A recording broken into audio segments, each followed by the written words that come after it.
Well, hello folks off YouTube. My name's Ian, the man in the shed. Welcome to my channel. I'm going to show you that sky first of all.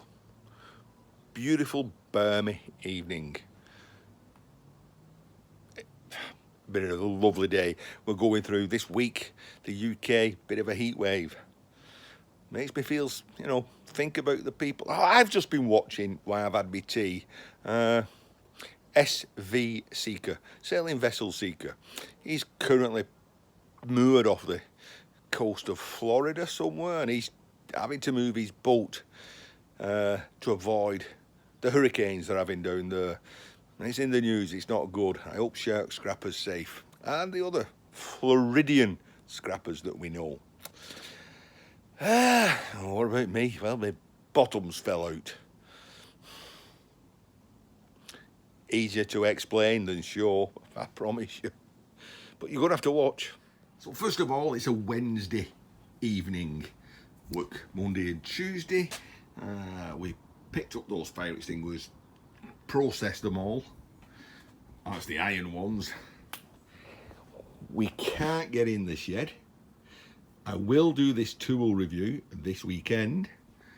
I got this big industrial vacuum cleaner. I was given this mitre chop saw, told it works. It's a bit fluttery, it means it probably needs brushes. We are literally squeezing in sideways. Look at the size of that for a CO2 fire extinguisher. They're everywhere. Yeah, I'm getting more and more aluminium ones. So, we was in here the other day. We'd worked in that corner. We've got it all nice and straight again.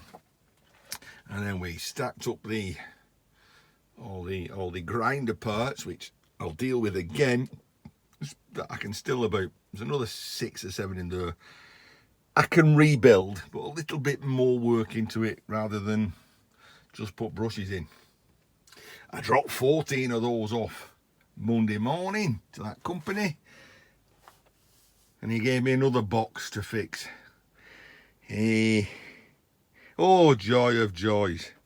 I mean, one way I get to keep all the part 1 flap discs that come with it. And under there is just brass tops off the fire extinguishers. So it looks like my weekend is already sorted. But it's this evening that's the problem, where my bottoms fell out. So we carefully make our way out. Won't like coming here in the dark. Oh, we'll have a play with that sometime over the weekend. I haven't covered it. I'll go through the box of goodies that we got with it. I got more than what I thought. So first we need a couple of tools and a can of cider, because it's been a hot day and we get squeezed past. It's literally squeezed past. Look, that's how wide it is. We're talking about 10 inches, which means that if I go this way, sideways,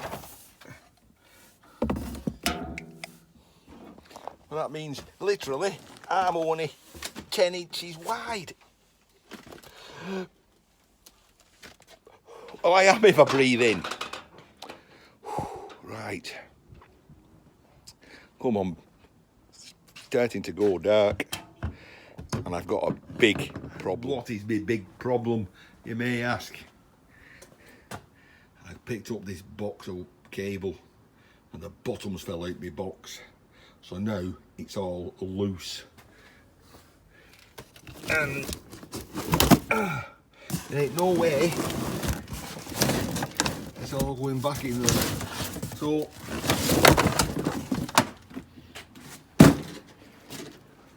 bugger.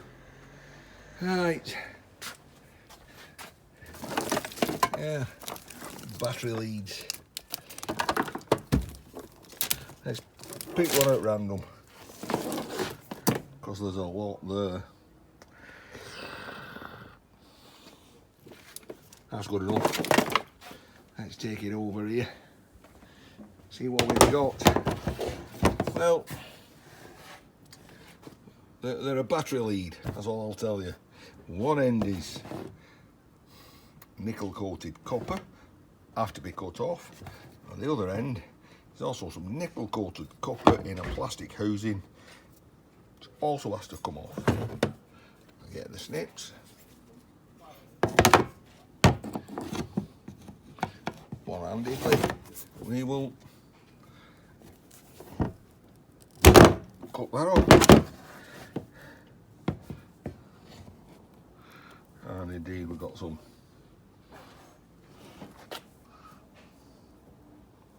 where's the camera end? Nice looking copper. Snip the other end off.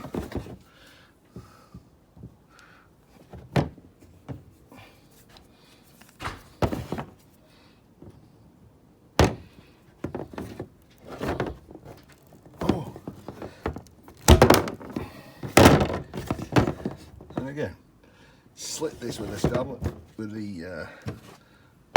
knife. Let's see what we're looking at. We've slit along that with a craft knife, box cutter, whatever you call it. And is it nickel plated or is it what? Have you done that? Well, for somebody who could cut themselves for fluffing a pillow, it's just not a surprise, is it?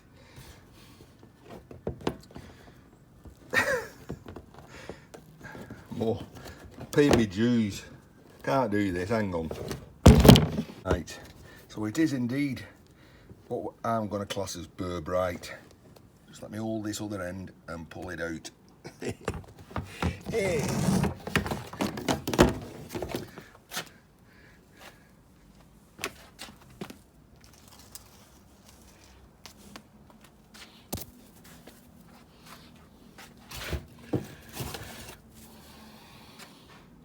Very nice.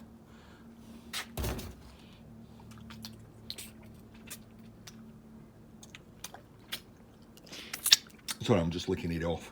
Look at that, it's the tiniest cut on the knuckle. Bleed like a stuck pig. Right, got to figure a way of getting all that lot out the car. I'm not going to put it in that cardboard box.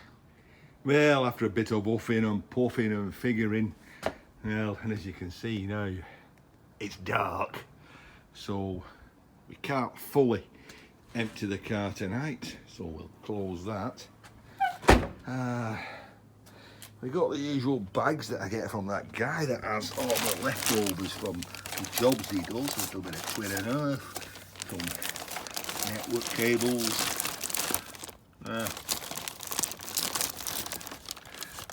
And I even watched that video by Scrapping Irish, so now I know how to get the little pins out. Oh, that's a nice little bit of a junction box right there, boys.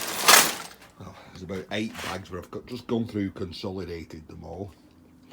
This is the piece de la resistance, but it's gone dark. Hang on. Nope, gone light again.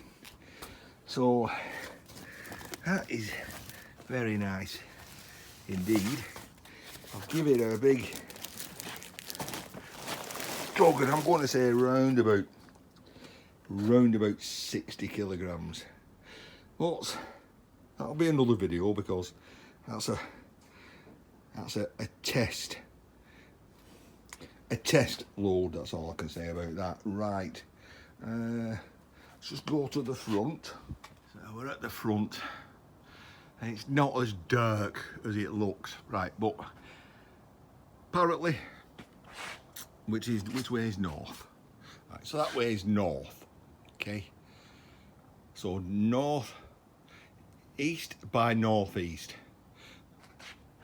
That way is going to be east, That's going to be east northeast, right where that lamp post is, probably just above the horizon as the sun sets. We've got a comet. It's visible by the naked eye, but not for me because there's a bloody great big light polluting light there. It's really going to be more prominent as it rises in the sky by the 12th of September. But I'm going to have to go somewhere where there ain't a bloody great big light causing pollution. But anyway, that's back to my problem, which is, see, we only brought home a row and a half of fire extinguishers tonight, but of course it's only Wednesday. So where's this lot going to go? Well, that can go in the shed, or I can hide it in the brown bin. This was emptied last week. But that, well, I've got to find somewhere for it. Let me ponder. Well, I found home for that bag. It was on there. I basically shoved as many bags as I can inside of that, and the others I've just thrown that way. Weekend work. Right, now, in that large bag of these, there was the long version, these short versions. I have in the past taken these apart and found them to be nickel plated copper. So obviously I can't weigh it in as bright. And I know there's going to be people saying that's not burr bright, why? Because the strand's not as thick as a pencil lead. Well, it depends on your scrapyard, doesn't it? If it's bright and it's shiny, my scrapyard, Scrap Trade Centre, the old anvil yard, will take that as burr bright until I'm told otherwise. Let me whip that apart and compare it to that. Well, I know it's not the best angle without me tripod, but we'll do the same thing. We'll just cut the ends off. I mean, that you can actually unscrew and slide them off with some difficulty. We'll cut the other end. I can tell you now, I can see it with looking. See, you look down there, it's copper. That doesn't tell me whether it's nickel plated copper, so stick that like that.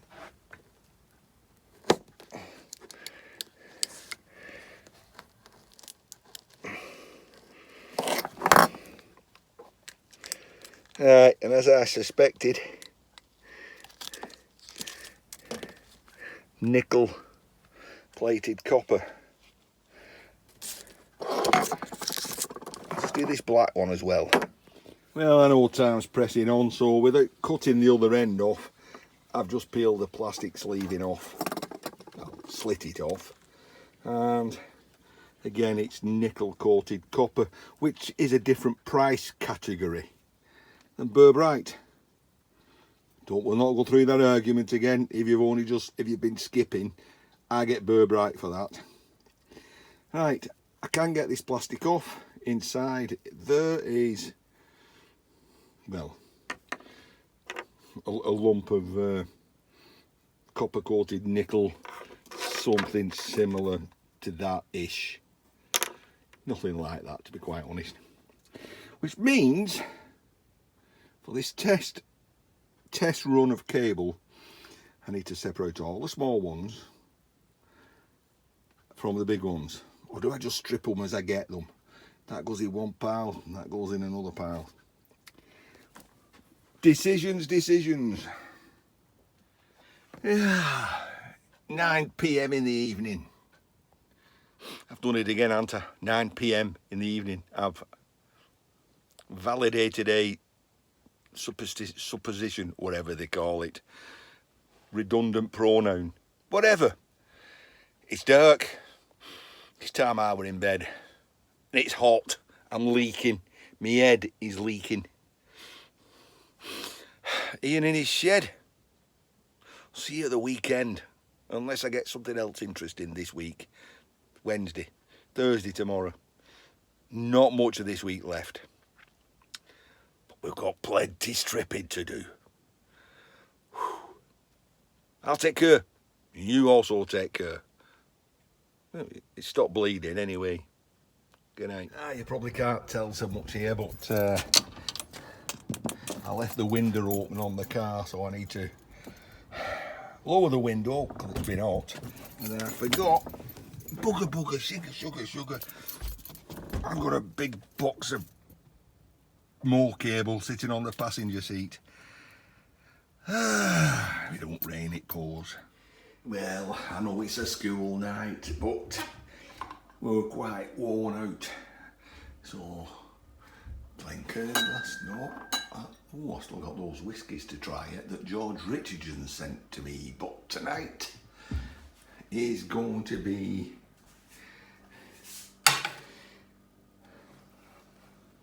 apple juice. Seriously? Well, not quite, because I was watching a channel called Fat Andy. Fat Andy said, Ian, you need to try this cracking black cherry. And indeed, you can see I've tried a little. Right, and I was talking at work about it, and there's quite a few cracking aficionados about. Some people collect all the special bottles, special glasses. The glasses are great. They've got octopuses. That don't sound right. Tentacles wrapped round. They look quite good. And he said, Ian, you want to try the Kraken Black Cherry with apple juice?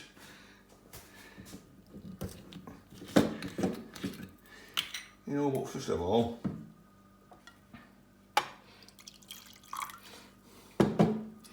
we'll try it straight. Hey, the little finger nearly went out then.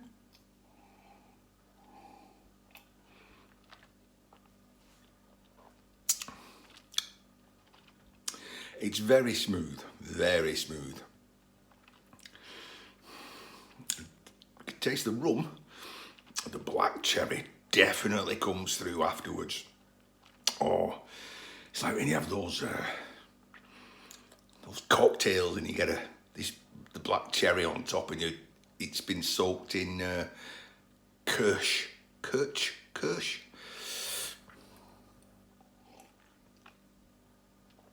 Oh, it's very sippable. Anyway, I'm going to do what he says. Pour myself a little bit more. Go and shower and try it with some apple juice. I'll let you know how that goes on sometime. Well, you know that sometimes now. I'll be honest. For a couple, it's a very cloyy back aftertaste. Not unpleasant. You know, if you like black cherries, not unpleasant. But a little cloyy. I've found if you do quite a generous amount of apple juice, it does make a nice drink.